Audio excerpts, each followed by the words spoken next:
Bonjour mon frère, bonjour ma soeur, cher ami, bonjour. J'espère que vous allez bien. Vous êtes toujours en communion avec le pasteur Salvatore Gentile de l'église Le Bon Samaritain en Belgique. Je rends grâce à Dieu pour vos vies.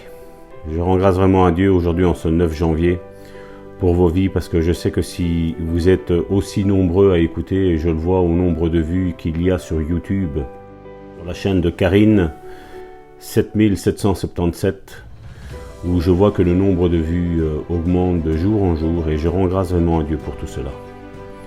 Aujourd'hui, 9 janvier, j'aimerais vous parler. Retenons fermement la profession de notre espérance, car celui qui a fait la promesse est fidèle. Nous pouvons trouver ce texte dans Hébreux chapitre 10, verset 23. Le titre de la méditation d'aujourd'hui s'appelle « La guérison m'appartient ». Vous vous rappelez le témoignage d'hier? Voici la suite.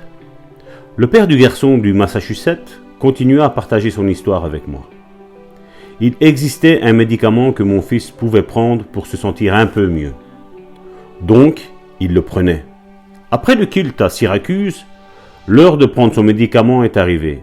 Mais il m'a dit « Non, j'en ai pas besoin, je suis guéri. » Le père protesta « Mon fils, tu commenceras à souffrir, si tu ne le prends pas, tu auras mal. » « Non, répondit le fils, je n'aurai pas mal, je suis guéri. »« Comment le sais-tu » lui demanda le père. Le fils répondit, « N'as-tu pas entendu prêcher le frère, que Jésus a pris mes infirmités et s'est chargé de mes maladies? Je l'ai confessé tout de suite de ma bouche. Donc je sais que la guérison m'appartient. » Ce garçon n'eut jamais aucun autre symptôme. Ses parents l'emmenèrent de nouveau chez les médecins, qui ne purent rien trouver. En effet, ils voulurent qu'il reste afin de pouvoir l'examiner pendant quelques jours. Ils le retinrent pendant 5 jours. Et quand le père vint reprendre son fils, les médecins lui dirent « Nous voulons vous parler. Nous avons fait tous les examens possibles et ne pouvons trouver aucune trace de la maladie. Elle a disparu. Elle s'est évanouie. Que s'est-il passé? » Je termine la méditation à ce point, mon frère, ma soeur. Et je voudrais souligner quelque chose. Je prêche la guérison depuis de nombreuses années. J'ai vu des guérisons innombrables au travers du ministère de mon épouse, de notre apôtre Amici. Nous avons vu des choses grandioses se passer. Et jamais nous avons dit à qui que ce soit d'arrêter un médicament. Parce que oui, les médecins, les médicaments sont là aujourd'hui pour nous soulager. Certains peut-être même pour guérir. Je dis, nous vivons un temps où ce que nous mangeons n'est plus sain, on va dire, et nous pouvons attraper des maladies où, voilà, certains médicaments peuvent agir. Mais je crois aussi que la puissance de la prière, la puissance de la foi, peut agir comme dans ce garçon. Et quand certains me disent, voilà, Salvatore, je suis guéri, j'arrête les médicaments, surtout quand il y a des troubles psychologiques, j'ai toujours dit, et je dis bien toujours, je souligne, je mets en gras toujours. Continue à prendre tes médicaments, le psychologue, le psychiatre, le médecin arrêtera lui-même ses médicaments si tu en as plus besoin. Je tiens à souligner ça parce qu'aujourd'hui il y a eu des aberrations. Il y a eu des prédications, comme je dis, où des fois ce n'est vraiment pas loin du Saint-Esprit. Et si un médecin a prescrit quoi que ce soit pour ta vie, tu continues à le prendre, ma soeur, mon frère. Il faut être sage. Il ne faut pas agir sous le couvert de la foi comme n'importe quoi ou comme n'importe qui. Non. Les médecins sont là aussi pour nous aider. Quand eux ont leurs limites, Dieu agit, mon frère, ma soeur. Maintenant, Dieu veut nous sortir de toute maladie. Je le crois et je le confesse, sinon je n'aurais jamais fait cette série de prédications sur la foi et la guérison. Mais je veux que nous soyons équilibrés. C'est un mot que vous devez retenir tout au long de ces prédications sur la foi, c'est l'équilibre. Les médecins ne nous reconnaissent pas, c'est pas grave, c'est pas grave. Je suis moi-même un miracle médical. Je témoignerai, mon épouse témoignera plus tard de ce qui s'est passé dans sa vie, elle. Mais pour ma vie, ce qui me concerne, mon frère, ma sœur, cher ami, je travaillais dans le domaine du coffrage. Un travail qui était lourd, qui était pénible, qui était dangereux. Et à un moment donné, j'ai eu un mal terrible de dos. Et le résultat et le constat du médecin était quand j'ai fait les radios, les IRM et tout ce qu'il y avait à faire. Je me suis plié à tout ça. Le constat du médecin était « Monsieur Gentile, vous devez vous habituer avec la douleur. Votre disque entre la 4e et la 5e vertèbre n'est plus là. Il est complètement écrasé et vous avez la 4e et la 5e vertèbre qui sont en train de se souder l'une à l'autre. Il faut vous habituer à avoir mal. Vous opérez, il a dit, c'est possible, mais à 99% de chance, vous en sortirez sur une chaise roulante. Il a dit donc, il fait vous êtes jeune, il fait vaut mieux pas le prendre de risque. J'avais 31 ans à l'époque. Et qu'est-ce que j'ai fait? J'ai prié. J'ai eu la foi en voyant les signes, les miracles et les prodiges qu'il y avait dans la Bible. J'avais la foi que Dieu pouvait mettre un disque.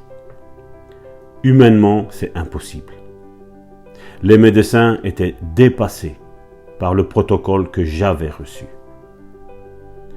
Pas plus tard qu'il y a 2 semaines, j'ai été faire un scanner et le résultat du médecin était « Monsieur, 4e et 5e vertèbre, vous m'avez dit qu'il n'y avait plus de disque, moi, je vois un disque. » Mon frère, ma sœur, cher ami, comment est-ce possible?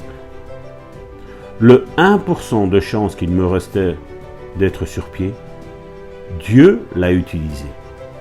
Non pas en me faisant opérer, parce que je n'avais vraiment pas confiance aux médecins, et excusez-moi, si j'ai manqué de foi dans les médecins, mais j'ai mis ma foi dans ce que Dieu dit. Par ses meurtrissures, je suis guéri. Et c'est ce que j'ai confessé, c'est ce que j'ai proclamé. Et Dieu l'a fait. Dieu l'a fait avec ma propre vie. Je ne répéterai pas tous les témoignages de guérison que nous avons vécus avec notre ministère de mon épouse et moi-même. Je prendrai d'autres témoignages durant la longueur de cette année pour vous démontrer que Dieu ne le fait pas qu'avec nous. Parce que je ne veux pas que vous mettiez votre foi sur Salvatore ou sur Karine. Non. Notre foi est basée sur le sacrifice de Jésus-Christ. Il est mort à la croix et la Bible nous dit qu'il a pris nos infirmités, nos maladies sont clouées à la croix. Et aujourd'hui, je sais que beaucoup de théologiens vont à l'encontre de ce message de la foi, mais peu m'importe. Je sais une chose, Dieu m'a guéri. Non pas un homme, mais Dieu m'a guéri sans l'intervention des hommes. La seule intervention des hommes qu'il y a eu, c'est ma foi et c'est ma prière. Et c'est la prière de mon épouse qui a prié aussi pour moi pour ce mal de dos. Elle seule sait le mal que j'avais. Elle seule sait, pendant 8 mois, je n'ai quasiment pas dormi. Je dormais un tout petit peu de la journée, je dormais un tout petit peu au soir. J'étais fatigué, j'étais accablé, j'étais chargé.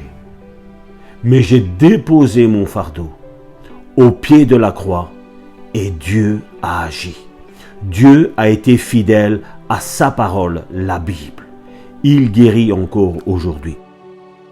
Alors mon frère, ma sœur, nous sommes aujourd'hui le 9 janvier et nous allons faire encore une bonne déclaration, mon frère, ma sœur.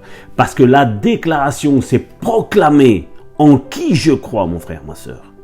Et cette bonne déclaration d'aujourd'hui, c'est tu la répètes chaque jour après moi, mon frère, ma sœur. La parole de Dieu dit que Jésus a pris mes infirmités et qu'il s'est chargé de mes maladies. Donc, selon la parole, je suis guéri. Mon frère, ma sœur, répète après moi. La parole de Dieu dit que Jésus a pris mes infirmités et qu'il s'est chargé de mes maladies. Donc, selon la parole, la Bible, je suis guéri. Au nom puissant de Jésus-Christ, mon frère, ma sœur, reçois ta guérison. Et n'oublie pas de persévérer dans cette guérison. Sois béni en ce 9 janvier. Remédite encore cette exhortation et partage-la à tes amis. D'autres amis, frères, sœurs que tu connais sont dans la maladie.